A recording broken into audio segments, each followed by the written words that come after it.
Dans un contexte de rivalité sportive intense, l'Espagne se prépare à affronter la France avec une stratégie minutieusement élaborée pour contrer l'un des attaquants les plus redoutables au monde, Kylian Mbappé. Le joueur de Bondy, malgré une période de méforme relative, reste une menace constante pour toute défense. Et l'équipe espagnole sait qu'elle doit être à son meilleur niveau pour le neutraliser. Kylian Mbappé, surnommé KM7, a souvent été la clé de voûte des succès français, notamment lors des grandes compétitions internationales. Son accélération fulgurante, sa capacité à dribbler et sa vision du jeu font de lui un adversaire redouté. Lors du dernier match contre l'Allemagne, Dani Olmo a brillé par ses performances, mais il est conscient du défi que représente l'affrontement contre Mbappé et la France. Malgré ses récentes contre-performances, Mbappé a cette capacité à faire basculer un match en une fraction de seconde, ce qui pousse les Espagnols à élaborer un plan défensif très précis. L'absence de Dani Carvajal, suspendu, est une préoccupation majeure pour l'Espagne.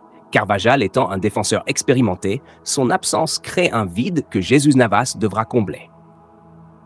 AS, un média sportif espagnol mis sur l'anticipation de Navas, ancien ailier reconverti en arrière-droit pour gérer la menace représentée par Mbappé. Navas devra utiliser sa vitesse et son expérience pour contenir Mbappé sur les ailes.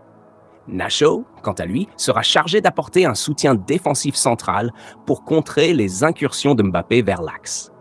Cette double couverture vise à minimiser les espaces que pourrait exploiter le Français. Rodri, milieu de terrain défensif de Manchester City, jouera un rôle crucial dans ce plan. Son rôle sera d'anticiper les passes vers Mbappé et de couper les lignes de passe.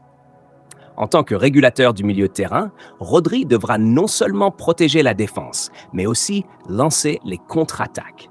Sa capacité à lire le jeu et à intercepter les ballons sera essentielle pour réduire l'influence de Mbappé sur le match.